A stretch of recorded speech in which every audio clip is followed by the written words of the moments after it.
Raise your hand if you know what the red warning light is for on the dashboard of a car truck. Back before we had dials showing temperatures and things, they used to use the red warning light, right? It was called the idiot light.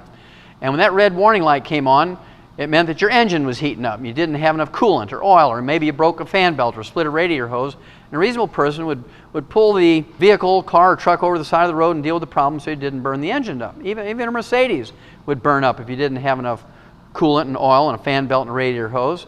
Then, of course, the village idiot, that's why they call it the village idiot light or the idiot light. They'd be driving along, they'd see that red warning light come on. They say, I don't have time to deal with this. So they whip out their pliers, they cut the wire of the red warning light, and they keep on driving. Now, even a Mercedes will burn up if it doesn't have oil, coolant, a fan belt, and a radiator hose, right? And so you really have to be the village idiot to do that. Nobody in their right mind would do that to their vehicle. How many of you know what pain is for? Raise your hand if you know what pain is for. That's pretty good. Most of you know that. Pain is the red warning light for your body.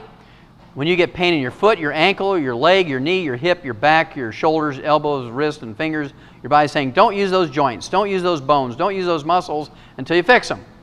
It's absolutely criminal for a doctor to write you a prescription for a pain reliever, an anti-inflammatory or muscle relaxant, or any of those combinations without rebuilding the bones and the joints and the cartilage at the same time.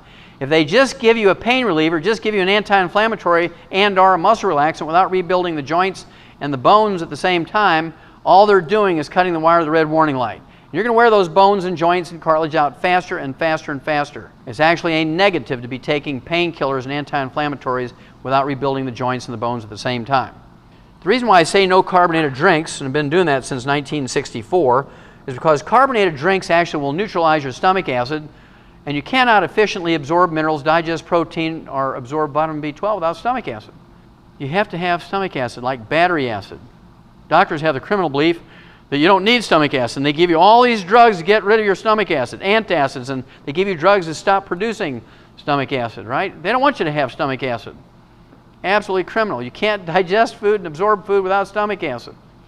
I know most of you knew that carbonated drinks neutralize stomach acid. If you remember back 25, 50, 75 years ago, when somebody would ask their doctor to say, look, I overate a Thanksgiving dinner, and I have heartburn and indigestion, what do I do? And that was before they had Zantac. They say, well, take some 7-Up, drink some ginger ale, drink some club soda, take some sparkling water, because the carbonation will neutralize your stomach acid and give you some relief, and it would. Now, if you do that 3 times a year, drink a carbonated drink 3 times a year for Thanksgiving and Christmas and Easter because you overeat during those holidays, that's okay. You're going to survive. But when you're drinking 2, 3, 4, 5, 6, 8, 10 carbonated drinks a day, you're not going to survive. Because over the long haul, you will not be able to absorb the nutrients. You're going to get some horrible combination of terrible diseases. This came out in June of 2000, and this is a Harvard study on 460 junior high school girls in 9th and 10th grade. And what they found out was that those junior high school girls who drank one non-cola carbonated drink every day, they increased their risk of fractures and osteoporosis as a teenager by 300%. They found out that if they drank one carbonated cola drink, a cola carbonated drink every day, they increase the risk of fractures and osteoporosis as a teenager by 500%. Now, do you think that this is more dangerous for teenagers or adults?